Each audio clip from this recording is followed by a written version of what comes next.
నుంచి మ్యారేజ్ అయిన దాని నుంచి నవంబర్ నెల వస్తే అషికి యాక్సిడెంట్ అయింది. అది ఫిక్స్, దేవుడు అలా ఫిక్స్ చేసినట్టు ప్రతి సంవత్సరం నవంబర్లో యాక్సిడెంట్ అవుతుంది. కానీ ఈ సంవత్సరం 30 సంవత్సరాల్లో యాక్సిడెంట్ అవ్వలేదు. దేవుడి కృప వల్ల మాకు బాగా మేలు జరిగింది. పిల్లలు 10th పాస్ అయితే ప్రార్థన చెప్పుకోవాలనుకున్నాను. అమ్మాయి షర్మి విషయంలో చాలా భయపడ్డాను. ఎగ్జామ్ రాని అన్నారు. అమ్మాయి నేనే రాస్తాను అన్నది, వేరే మనిషిని పెడతానన్నారు. అయినా నాకు వద్దు అని చెప్పేసి కలెక్టర్ దగ్గరికి వెళ్ళి లెటర్ తెచ్చుకుంది, నేనే రాసుకుంటాను అని. అప్పుడు రాయడానికి అవకాశం ఇచ్చిన చెకింగ్కి వచ్చారు, అమ్మాయిని రాపియొద్దు అనేసి. వాళ్ళ అమ్మాయి రైటింగ్ చూసి వేరే మనిషిని పెట్టద్దు, ఈ అమ్మాయిని రాయండి అని చెప్పేసి అమ్మాయి చేత రాయించారు. వెళ్ళేటప్పుడు కూడా వాళ్ళ ఫ్రెండ్స్, కీర్తన నువ్వు ఎగ్జామ్ రాసి పాస్ అవ్వగలవా, ఫెయిల్ అయిపోతావు అని అన్నారట. చాలా ఏడ్చింది ఇంటికి వచ్చి. నాకు కూడా చాలా భయం వేసింది. ఇంకప్పుడు పాస్టర్ గారిని ప్రార్థన చేయించుకుంది. వెళ్ళేటప్పుడు తాతయ్య నాకు ప్రార్థన చేయండి అని చేయించుకుంది. అందుకని పాస్ అయిన తర్వాత మేము ప్రేయర్ పెట్టించుకుందాం అనుకున్నాం. అప్పుడు వాళ్ళు అన్నారు, మేము ప్రార్థన చేయించుకుంటే తాతయ్య చేత, నువ్వు ఎక్కడో ప్రేయర్ పెట్టించుకుంటే మాకెందుకు, మేము తాతయ్య చేత పెట్టించుకోవాలని ఇక్కడ తీసుకొచ్చారు. రాబిన్కి కూడా మన పాస్టర్ గారు ప్రార్థన చేస్తేనే జాబ్ వచ్చింది. ఇప్పుడు తర్వాత రాబిన్ పరిస్థితి కూడా బాగానే ఉంది. అందువల్ల మేము ప్రేయర్ పెట్టుకున్నాం. మా కోసం ప్రార్థన చేయండి, మీ అందరి కోసం మేము ప్రార్థన చేస్తాం.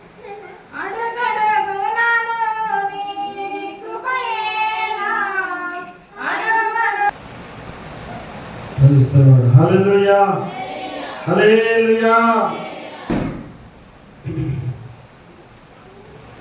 ఈ రాత్రి వేళ ఈ గుడికి ఉద్దేశము కుటుంబ సభ్యులు తెలియపరిచేటువంటి విధమును మనం జ్ఞాపకం చేసుకుంటూ ఈ రాత్రి వేళ ఇట్లా సమకూర్చబడి దేవుడు నామను మహిమపరచటకు దేవుడి చేయబడి అనుకూలతను బట్టి దేవునికి మహిమ కలుగును గాక. హల్లెలూయా హల్లెలూయా.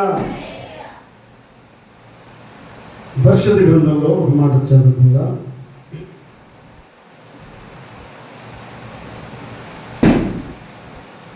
తెస్సలోనికీయులకు రాసినటువంటి పత్రిక 5వ అధ్యాయము 16వ వచనం. ప్రతి విషయమునందును కృతజ్ఞతాస్తుతులు చెల్లించుడి, ఇలాగు చేయుట యేసుక్రీస్తునందు మీ విషయంలో దేవుని చిత్తము. చాలండి. ప్రతి విషయమునందును కృతజ్ఞతాస్తుతులు చెల్లించుడి. ఈ మాట ఎవరి చిత్తము అని అంటే దేవుని చిత్తం. మన విషయాల్లో మనం చెల్లించేటువంటి స్తుతి, మనం చెల్లించేటువంటి కృతజ్ఞత, మనం చెల్లించేటువంటి దేవునికి మహిమ, ఇది దేవుడు కోరుకుంటున్నటువంటి ఇష్టమై ఉంది. చాలాసార్లు పక్కవారు మనం పొగడాలని మనం కోరుకుంటాం. మనం చేసేది కొంచెం, మనం కోరుకునేటువంటి గొప్పతనం ఏమో ఎక్కువగా ఉంటుంది. కానీ దేవుడు చేసే పనేమో ఎక్కువ, మన నుండి కోరుకునేదేమో చిన్న కృతజ్ఞత. అయ్యా ఈ పని చేసేది వందనాలు, చాలు. ఆయన మనసు పొంగిపోతుంది. కాబట్టి దేవుని వాక్యం సెలవిస్తూ ఉంది, ప్రతి విషయం నందు కృతజ్ఞతాస్తుతులు చెల్లించుట, ఇలాగ చేయుట యేసుక్రీస్తునందు మీ విషయంలో దేవుని చిత్తము. ఇది దేవుని యొక్క ఇష్టమైంది. మనం చేసేటువంటి మేలులు, మనం చేసేటువంటి ఉపకారములు. ఇప్పుడే కేజీ గ్రేస్ గారు చెప్పినటువంటి మాట ఏమిటంటే, తన భర్తకి గడిచినటువంటి 25 సంవత్సరాల నుంచి వారు వివాహమైనది మొదలుకొని ఏదో ఒక పరిస్థితుల్లో నవంబర్ మాసం వచ్చిందంటే ఏదో ఒక అపాయం తన భర్తకి వస్తుంది. కానీ దేవుడు ఈ సంవత్సరంలో ఏ అపాయం లేకుండా కాపాడాడు. రెండవది, తన బిడ్డలు వారి జీవితంలో చేసినటువంటి మేలులు, కీర్తన విషయంలో దేవుడు ఎంత గొప్పగానో తన కార్యం జరిగించి, తన యొక్క స్థితిగతులను దేవుడు ఎరిగినటువంటి వాడే చక్కటి జ్ఞానాన్ని ఇచ్చి ఎగ్జామ్ రాసి, ఆ ఎగ్జామ్లో కూడా మరలా తిరిగి పాస్ అవ్వడానికి దేవుడు ఇచ్చినట్టు మహా అద్భుతం. అది దేవుని స్తోత్రం చెల్లిద్దాం. హల్లెలూయా. అలాగే జెసికా విషయంలో కూడా దేవుడు తన కృపను అనుగ్రహించి అక్కా చెల్లెలు ఇద్దరు స్కూల్కి వెళ్ళేటప్పుడు కానీ లేకపోతే ఎక్కడ ఉన్నప్పుడు కానీ చాలా ఆప్యాయంగా నా కళ్ళకి కనబడుతూ ఉంటారు. ఒకరికొకరు సహాయం చేసుకుంటూ కనబడతారు. అలాగే తల్లిదండ్రుల యొక్క ఉద్దేశములను నెరవేర్చడానికి ఆ బిడ్డలు ఎంతగానో ప్రయాసపడి 10th క్లాస్ ఎగ్జామ్స్లో పాస్ అవ్వడానికి దేవుడు తన కృపను అనుగ్రహించాడు. సింగరాయకొండలో ఉన్నప్పుడు మొదలుకొని ఏదైనా పరిస్థితుల్లో ఖచ్చితంగా దైవజనం దగ్గరికి వచ్చి వారు ఏ పని ప్రారంభించినా లేకపోతే ఏ ఆలోచన వారి యొక్క ఆలోచనలో వారు చేయాలని ఉద్దేశించిన ప్రతిదీ కూడా అక్కడి నుంచి పని కట్టుకుని మరి దైవజనం దగ్గరికి వచ్చి ప్రార్థన చేసుకుని వెళ్ళడం అనేది నా కన్నులారా నేను చూస్తూ ఉంటాను. అలాగే జెసికా అలాగే కీర్తన విషయంలో కూడా వారు 10th క్లాస్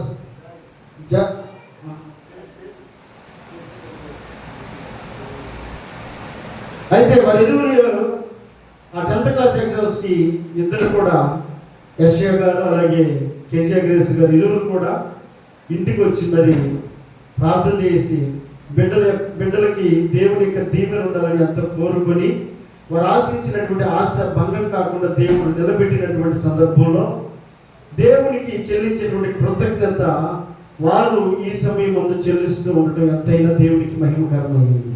దేవునికి మహిమ చెల్లిద్దాం. హల్లెలూయా. అయితే దేవుడి ఉద్దేశం ఏంటంటే ప్రతి విషయంలో కూడా ఆయనకు కృతజ్ఞతాస్తుతులు చెల్లించుట దేవుడికి ఇష్టమైనటువంటి పని ఉందని చెప్పని వాక్యం సెలవిస్తూ ఉంది. అందుకే అపోస్తలుడైనటువంటి పౌలు ఒక మాట అంటాడు. ఏమనంటే తనకున్నటువంటి ప్రతి పరిస్థితులన్నింటినీ కూడా ఎరిగినటువంటి వాడే ఒక మాట చదువుకుందాం. 1 కొరింథీయులకు రాసిన పత్రిక 15వ అధ్యాయము 1 కొరింథీయులకు రాసిన పత్రిక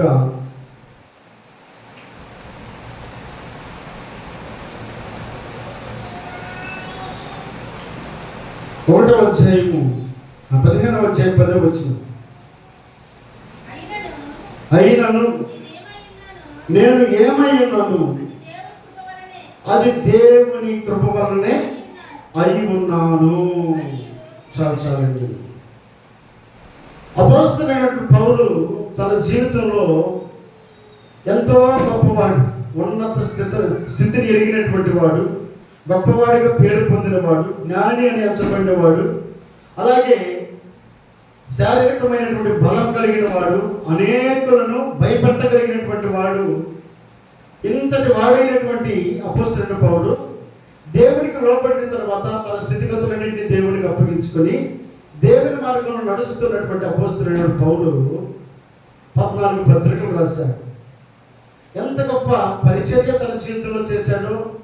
ఎన్నో రకాలైనటువంటి ఆటుపోట్లను ఎదుర్కొని అనేక సంఘాలను అతడు బలపరుస్తూ అనేక సంఘాలను కట్టినటువంటి వాడే, దేవుని యొక్క పనిలో నిర్విరామంగా కొనసాగినటువంటి వాడే, ఎంతో జ్ఞానముగా దేవుని యొక్క వాక్యాన్ని ప్రకటిస్తున్నటువంటి వాడే, ఇంత ఆలోచన పరుడు, ఇంత తెలివి కలిగిన వాడు, ఇంత శక్తి కలిగినటువంటి వాడు, ఇంత మేధావి అయినటువంటి అపోస్తలుడైన పౌలు అంటాడు ఏమని?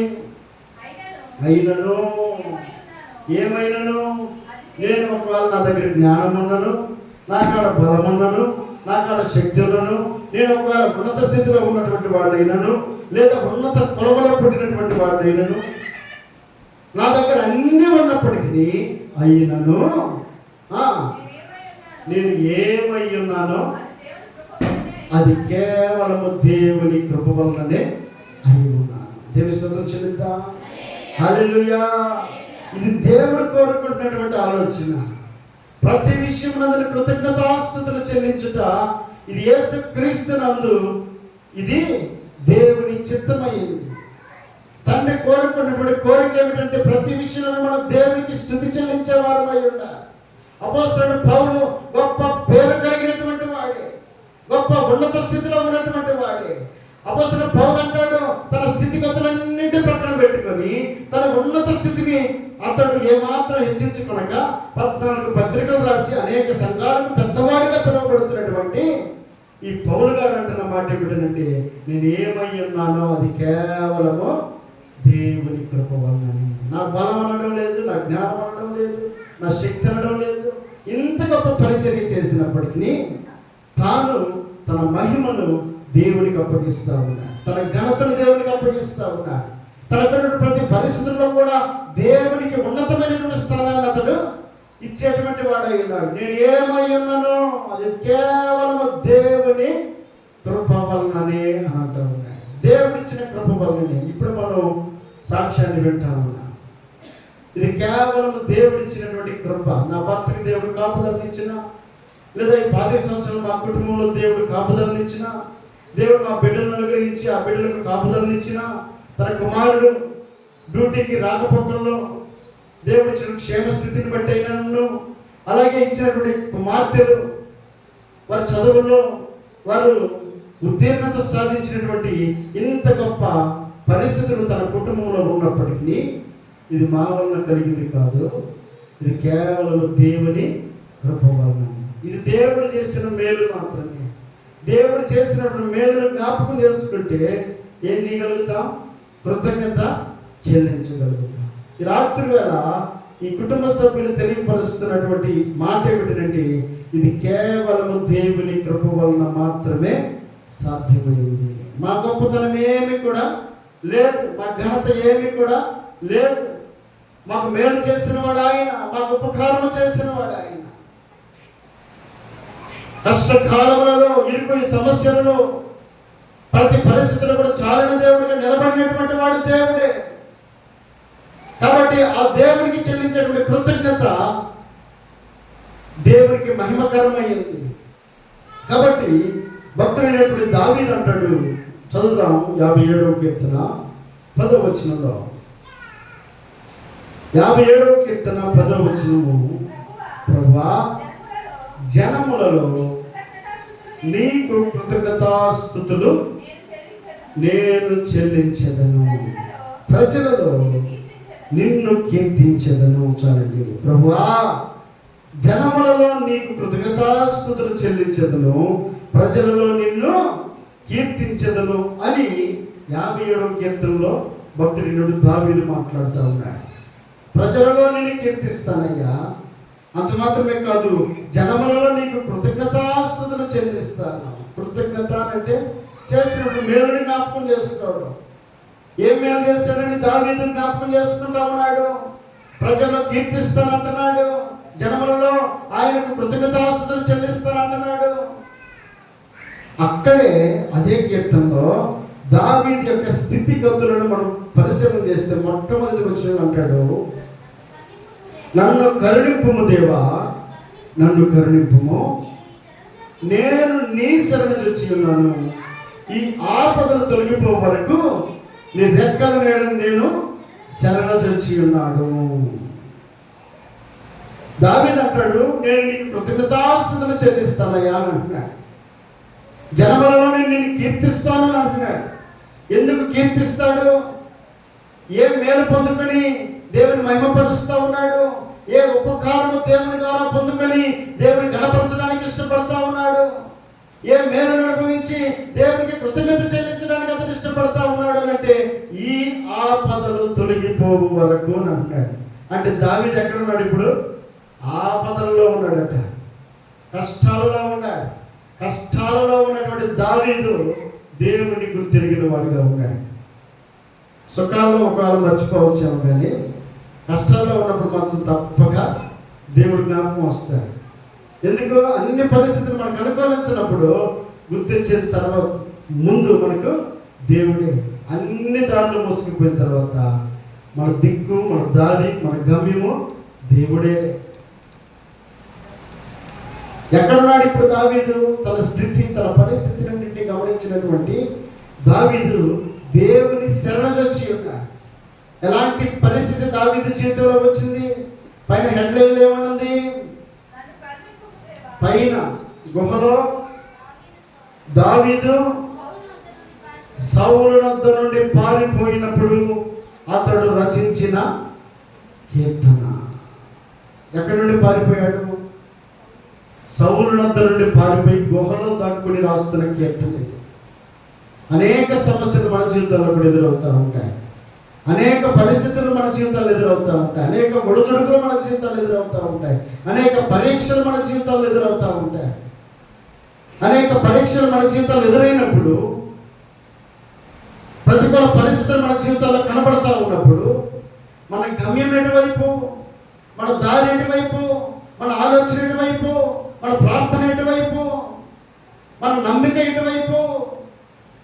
భక్తుడైనటువంటి దావీదు తన జీవితంలో కష్టములలో దేవుణ్ణి మరొక జ్ఞాపకము చేసుకుంటా ఉన్నాడు. ఎలాంటి పరిస్థితులు అవి? ఆపదలు తన చుట్టుముట్టిని అట. ఆపదలు చుట్టుముట్టిని. అది ఎలాంటి ఆపదలు? చదువుదాం, అక్కడ ఒక మాట చదువుదాం. 3వ వచనంలో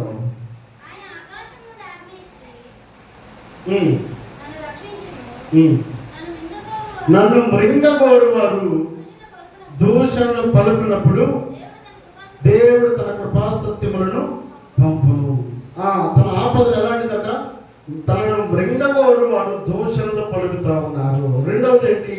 4వ వచనంలో నా ప్రాణము సింహముల మధ్య ఉన్నది. మనుషుల్లాగా లేరు, సింహాల్లాగా ఉన్నారట తన పక్కన ఉన్నటువంటి వారు. ఎప్పుడు పీక్కొని తిందామా, ఎప్పుడు ఆ మనిషిని కాటేద్దామా, ఎప్పుడు ఆ మనిషిని నాశనం చేద్దామా, ఎప్పుడు ఆ మనిషిని పాడు చేద్దామా అని ఎదురు చూసేటువంటి మనుషుల మధ్యలో తన జీవితాన్ని గడుపుతూ ఉన్నాడు. కోపోద్రేకుల మధ్యను ఎవరు కూడా సంతోషంగా పలకరించేవారు లేరు. కోపోద్రేకుల మధ్యలో దావీదు తన జీవితాన్ని గడుపుతూ ఉన్నాడు.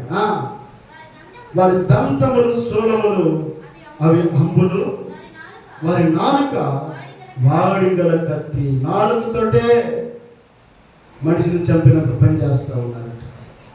అలాంటి వారి మధ్యలో తన జీవితాన్ని గడుపుతూ 6వ వచనం అంటాడు, నా అడుగులను చిక్కించుకున్నట్టుకై వారు వలవడ్డిరి.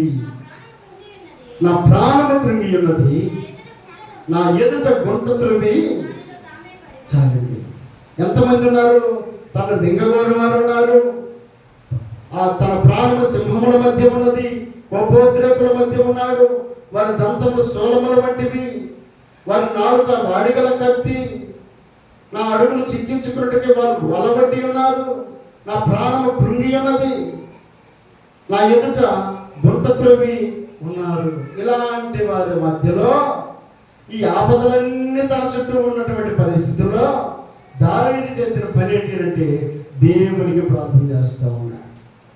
దేవుని వైపు చూస్తూ ఉన్నాడు. దేవుని మీద ఆధారపడతా ఉన్నాడు. దేవుని మీద నమ్మిక కలిగిన వాడుగా ఉన్నాడు.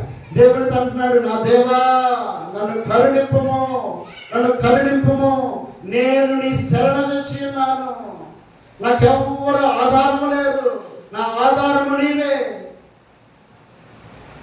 అంత మాత్రమే కాకుండా ఈ ఆపదలు తొలగిపో వరకు నీ రెక్కల నీడని నేను శరణొచ్చి ఉన్నాను.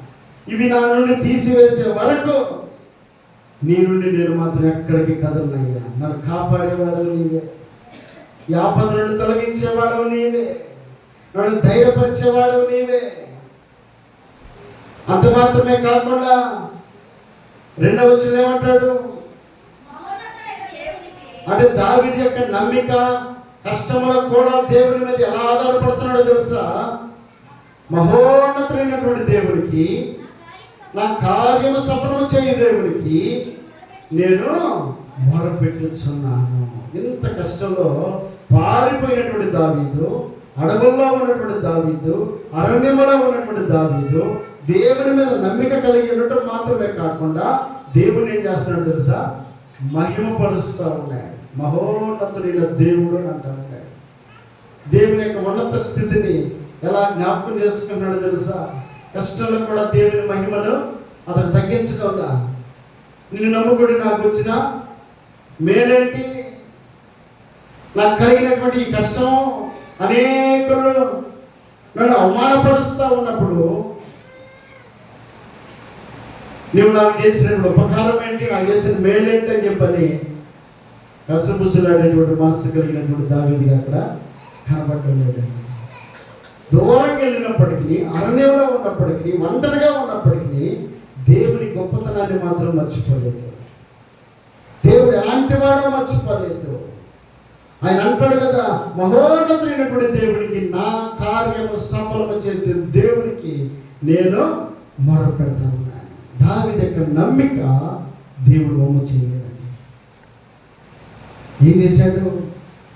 చదువుదాం అక్కడే.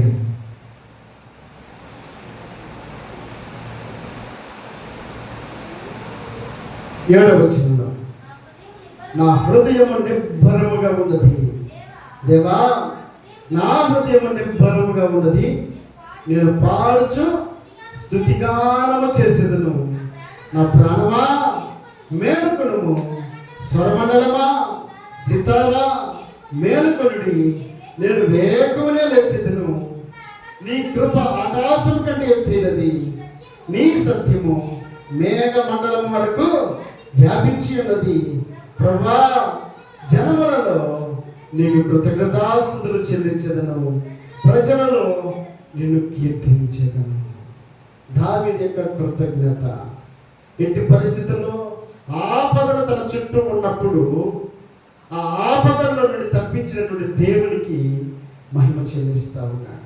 దేవుని స్తోత్రం చెల్లిద్దాం. హల్లెలూయా. కాబట్టి రాత్రికాల సమయంలో నీవు నేను మనం జ్ఞాపకం చేసుకోవాలి. దావీదు స్థితిగతుల్లో, పరిస్థితుల ప్రతికూలతలో దేవుని యొక్క గొప్పతనాన్ని మర్చిపోలేదు, దేవునికి ప్రార్థించడం మర్చిపోలేదు. అంత మాత్రం చేత దేవుడు తన నమ్మికను మాత్రం వమ్ము చేయకుండా, ఏ నమ్మికైతే దావీదు కలిగి ఉన్నాడో ఆ నమ్మికను దేవుడు తన జీవితంలో గొప్ప కార్యంగా మార్చేశాడు. కాబట్టి ఇప్పుడు దావీదు అంటున్న మాట ఏంటి? ఒకప్పుడు ఓ బోధరేకుల మధ్యలో ఉన్నానని కూడా దావీదు. అంత మాత్రమే కాదు, నేను నీ శరణు వచ్చి ఉన్నానయ్యా, ఈ ఆపదలు తొలగిపో వరకు అన్నటువంటి దావీదు ఇప్పుడు ఏమన్నాడు తెలుసా? నా హృదయము నిబ్బరముగా ఉన్నది. ప్రారంభంలో ఉన్న దుఃఖం లేదు, ప్రారంభంలో ఉన్నటువంటి బాధ లేదు, ప్రారంభంలో ఉన్నటువంటి కన్నీరు లేదు, కష్టం లేదు, బాధ లేదు. ఫస్ట్ వచనంలో ఉన్నటువంటి బాధ చివరి వచనంలోకి వచ్చేసరికి ఏమైపోయిందో తెలుసా? హృదయం నిబ్బరముగా మారిపోయిందట. పరిస్థితులన్నింటినీ దేవుడు ఏం చేశాడు? మార్చేశాడు. హృదయాన్ని నిబ్బరపరిచాడు, ధైర్యపరిచాడు. ఇంత ధైర్యాన్ని ఇచ్చినటువంటి దేవుడికి దావీదు చేసిన పని ఏమిటి? ఆయనకు కృతజ్ఞత చెల్లించాడట. 10వ వచనంలో, ప్రభువా,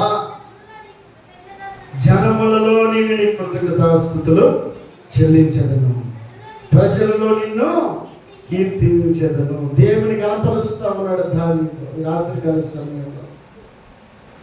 నిబ్బరముగా నిలబెట్టినటువంటి దేవుణ్ణి కుటుంబ సభ్యులైనటువంటి యెషయా గారు, అలాగే కిజియా గ్రేస్ గారు, వాళ్ళు ప్రేమించి వారికి ఇచ్చినటువంటి బిడ్డల జీవితాల్లో దేవుడు చేసిన మేలు ఉపకారం జ్ఞాపకం చేసుకుంటే హృదయం ఎలా ఉందో తెలుసా? నిబ్బరముగా ఉందట. నిబ్బరముగా. ఇంత నిబ్బరతను ఇచ్చినటువంటి దేవుడికి మీరు చేస్తున్న పని ఏంటి? మనందరినీ పిలిచారు. పిలిచినటువంటి మనల మధ్యలో దేవునికి ఏం చేస్తున్నారు తెలుసా? మహిమను చెల్లిస్తూ ఉన్నారు. హల్లెలూయా, హల్లెలూయా. కాబట్టి కొందరు వారికి ఉన్నటువంటి స్థితిగతులని మర్చిపోయి అనుకుంటారు, మేము గొప్పవారమి, మాకంటే గొప్పవారు లేరు అని అనుకుని వారికి ఇష్టమైనటువంటి ప్రయాణాన్ని ముందుకు కొనసాగిస్తూ ఉంటారు. అపోస్తలుడైన పౌలే ఏమన్నాడు? ఇది కేవలము దేవుని కృప మాత్రమే అని అంటా ఉన్నాడు. దావీదు ఏమన్నాడు? దేవా, నేను నీ శరణు వచ్చి ఉన్నానయ్యా, నాదేమీ లేదయ్యా, కష్టం తీర్చినా, కష్టంలో లేవనెత్తినా నీవేనయ్యా, మహోన్నతులైనటువంటి దేవా నీవే అని దావీదు ఆధారపడుతుంటే, కొందరు వారికి ఉన్నటువంటి పరిస్థితులను ఆధారం చేసుకొని వారు పైకి ఎదగడానికి, ముందుకు కొనసాగడానికి వారి ఆలోచన ప్రకారంగా కొనసాగుతూ ఉన్నారు. ఆదికాండం 11వ అధ్యాయం,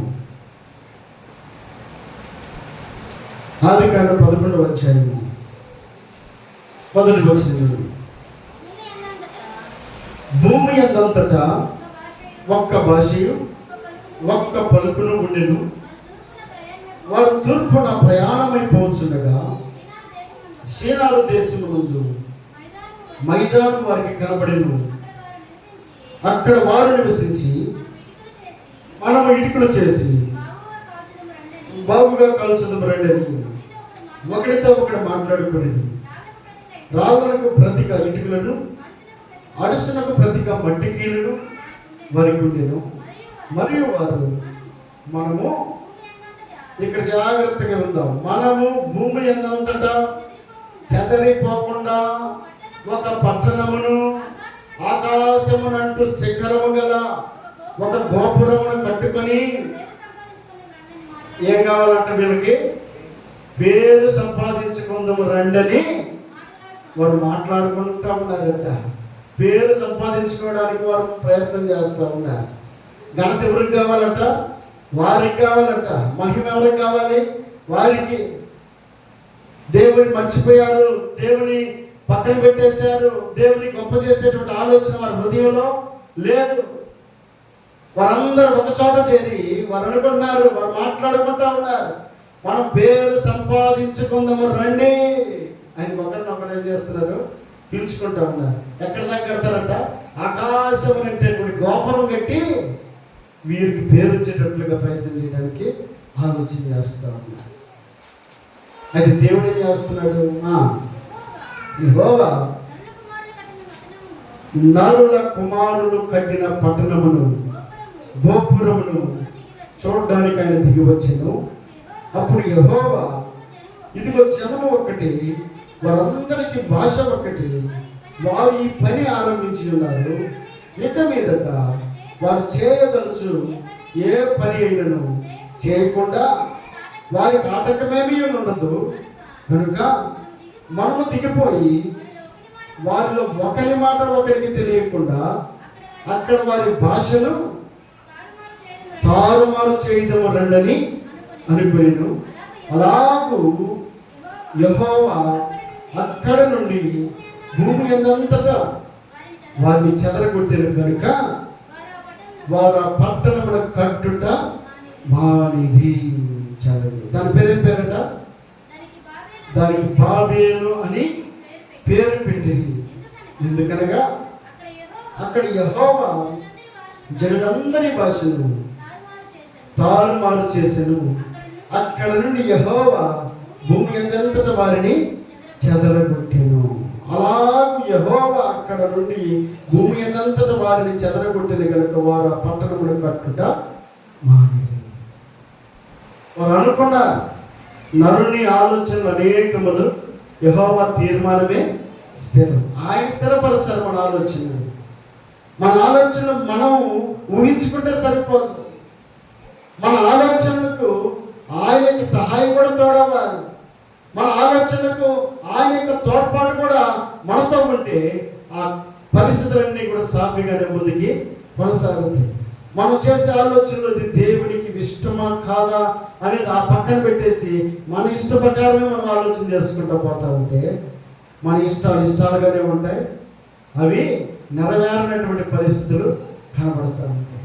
వారు అనుకుంటున్నారు మనం పేరు సంపాదించుకుందాం రండి. దేవుని పక్కన పెట్టేశారు, దేవుని మహిమను పక్కన పెట్టేశారు. వారి ఘనతను వారు కోరుకుంటున్నారు, వారి గొప్పతనాన్ని వారి చాటు చెప్పుకోవడానికి ప్రయత్నం చేస్తూ ఉంటారు. కానీ దేవుడు చూసిన దేవుడు ఏం చేశాడు? వారందరినీ తారుమారు చేశాడట. ఇటుకి మట్టినే వాడు మట్టిస్తున్నాడు, మట్టి మట్టినే ఇటుకిస్తున్నాడు. ఒకరి భాష ఒకరికి అర్థం కావడం లేదు, తారుమారు అయిపోయింది. ఎటో చల్లా చెదురు అయిపోయారు. వారు ఆ పట్టణంలో కట్టుట మానిరి.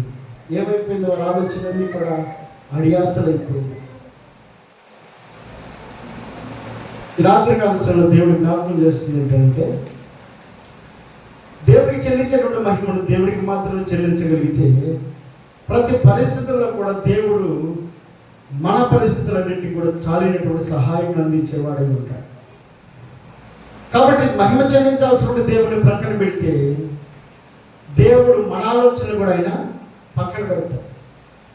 కాబట్టి బాబేలు గోపురాన్ని కట్టడానికి ప్రయత్నం చేసినటువంటి ఈ మనుషుల ఆలోచన నిర్వీర్యం అయిపోయింది. వారి ఆలోచనలు అడియాసలుగా మారిపోయింది. మరొక వ్యక్తి అనుకున్నాడు, చదువుదాం అక్కడే, ఇక్కడ దానియేలు గ్రంథంలో,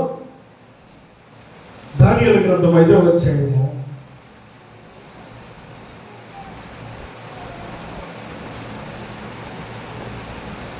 22వ వచనం.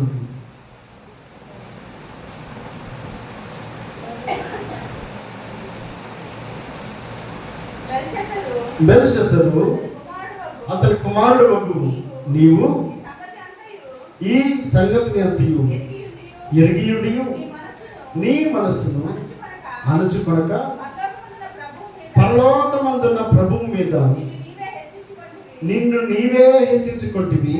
ఎట్లనగా నీవును నీ అధిపతులను నీ రాణులను నీ ఉపపత్నులను దేవుని ఆలయ సంబంధముకు ఉపకరణములలో ద్రాక్షారసం పోసి త్రాగవలనని వాటిని తెచ్చి ఉంచుకొని వాటితో త్రాగుచు చూడనైనను విననైనను గ్రహింపనైనను చేతగాని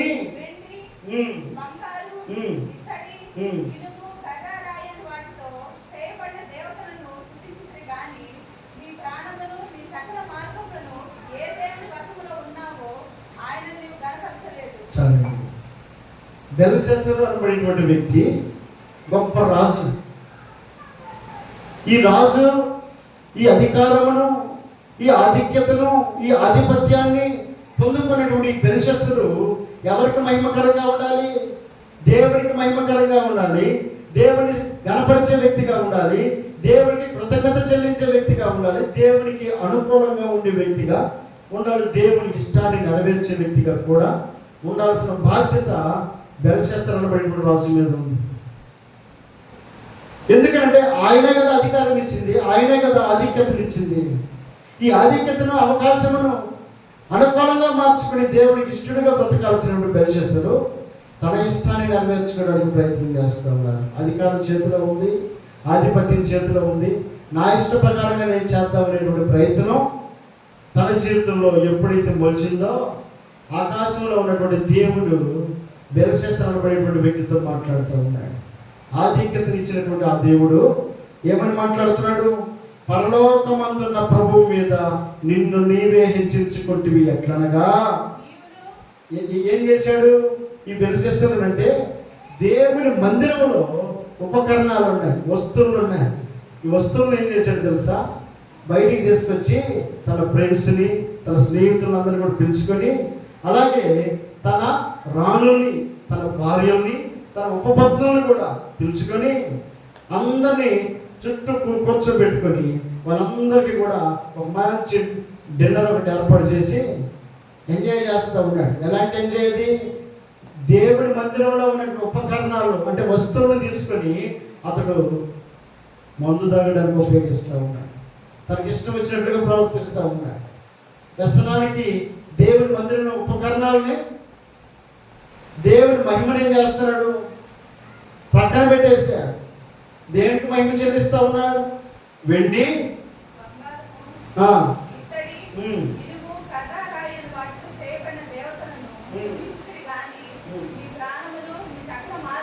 నీ ప్రాణమును నీ సకల మార్గమును ఏ దేవుని వశమున ఉన్నవో అదండి. అతని జీవితంలో చేసినటువంటి తప్పిదం ఏంటంటే మహిమపరచాల్సినటువంటి దేవుని ప్రక్కన పెట్టేసి తనకిష్టమ అయినటువంటి ఆలోచన ప్రకారంగా అతను నడవడానికి ప్రయత్నం చేస్తూ ఉన్నాడు.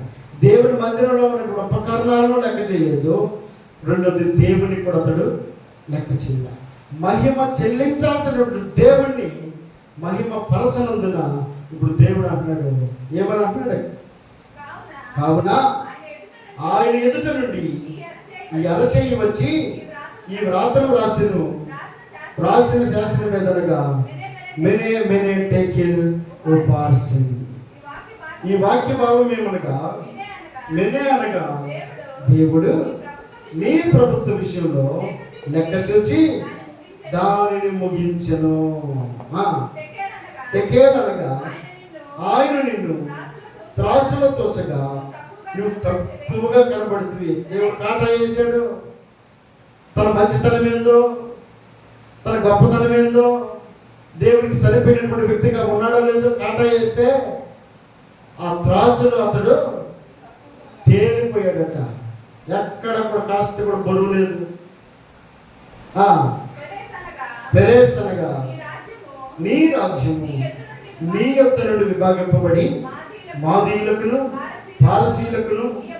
అది ఇప్పుడు రాజ్యం అయిపోతుంది, శత్రువులకు అప్పగించబడిపోతా ఉంది.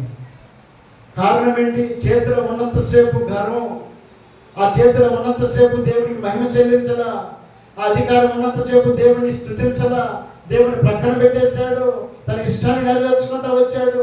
ఇప్పుడు అంటాడు, దేవుడు అన్నాడు, నేను నిన్ను త్రాసులో చూస్తే నువ్వు తేలిపోయావు, నీ ప్రభుత్వ విషయంలో నేను లెక్క చూస్తే నీ లెక్క ముగించబడింది, ఇక నీ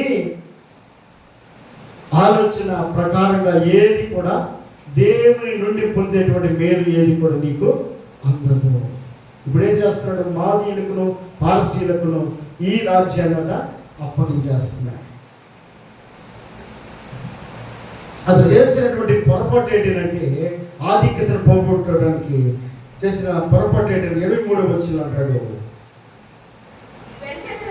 చివరి లైన్లో నీ ప్రాణమును నీ సకల మార్గమును ఏ దేవుని వశమున ఉన్నావో ఆయనను. అదండి, మనం ఆయన కనపరచాలి. మన ప్రాణము మన సకల మార్గములు ఏ దేవుని వశమున ఉన్నావో ఆయనను మనం ఘనపరచాలి, ఆయనకు మనం మహిమ చెల్లించాలి, ఆయనకు మనము స్తుతిని అర్పించే వారం అయి ఉండాలి. ఆయన్ని ప్రక్కన పెడితే మనం ఎందుకు పనికిరాం. కాబట్టి రాత్రికాల సమయంలో దేవుడు జ్ఞాపకం చేస్తున్నాడు, ప్రతి విషయమునందును కృతజ్ఞతాస్తుతులు చెల్లించు. ప్రతి విషయమునందును కూడా మనం కృతజ్ఞత చెల్లించాలి. మన జీవితంలో జరిగిన ప్రతి ఉపకారములను కూడా ఆయనకు చెల్లించగలిగినప్పుడు ఆయన మహిమపరచగలుగుతాడు. ఆయన మహిమపరచగలిగినప్పుడు దేవుడు తన ఆశీర్వాదములను మనకు మెండుగా దయచే ఇష్టపడేవాడు. ఎవరిదైనా నేను బండికి వెళ్ళాను, కాముగా దిగి నా స్టేజ్కి వచ్చేసరికి ఇక్కడ ఆపోయాని చెప్పేసి ఆపంగా నేను దిగేసి నా పాటికి నేను వెళ్ళాను అనుకో, రెండోసారి అదే రోడ్లో నేను వస్తాను అనుకో, ఇంకో ఆ వ్యక్తి మరలా ఎక్కించుకోగలుగుతాడా? అదే కనుక దిగేటప్పుడు, అయ్యా థ్యాంక్స్ అయ్యా ఇక్కడ దాకా తీసుకొచ్చావు అని కనుక ఒక్క మాట అన్నాను అనుకో, ఉప్పొంగిపోతాడు. ఒక్క మాటేగా. రెండోసారి కనబడితే ఎక్కడ దాకా అని పలకరించి మరి ఎక్కించుకొని పోతాడు. కృతజ్ఞత అనేది మన జీవితంలో ఉన్నప్పుడు తప్పక మరొక సహాయాన్ని పొందుకోవడానికి అర్హులమై ఉంటాం. ఈ రాత్రికాల సమయంలో అర్హత కోల్పోయారు ఎవరు? బెల్షస్సరు అనే వ్యక్తి.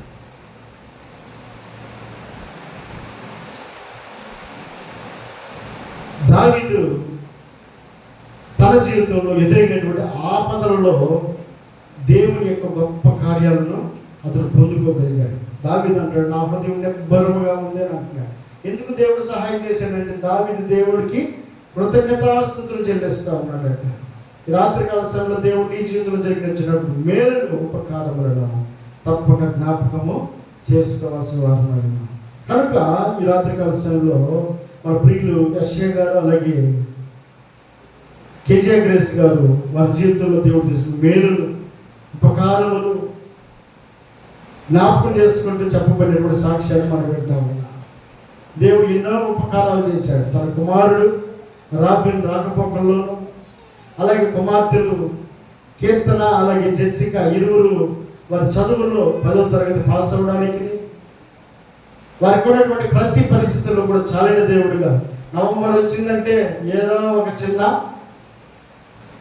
ప్రయాణంలో ఇబ్బందులు ఎదురవుతాయని చెప్పానని చెప్తే, ఈ సంవత్సరం మాత్రం అలాంటిది ఏది కూడా జరగలేదు అని చెప్పబడేటువంటి సాక్ష్యమే కానివ్వండి, ఇవన్నీ కూడా దేవుని ఏం చేస్తున్నాయో తెలుసా?